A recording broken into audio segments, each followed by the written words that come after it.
తల మీద చెయ్యి వేసి బొట్టు పెట్టినా, తాళి బొట్టు మెడను కట్టి బొట్టు పెట్టినా, తల మీద చెయ్యి వేసి బొట్టు పెట్టినా, తాళి బొట్టు మెడను కట్టి బొట్టు పెట్టినా, సన్ని కళ్ళు తొక్కినా సప్త పదులు మెట్టినా, సన్ని కళ్ళు తొక్కినా సప్త పదులు మెట్టినా, మనసు మనసు కలపడమే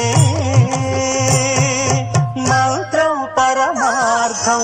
శ్రీరస్తు శుభమస్తు, శ్రీరస్తు శుభమస్తు.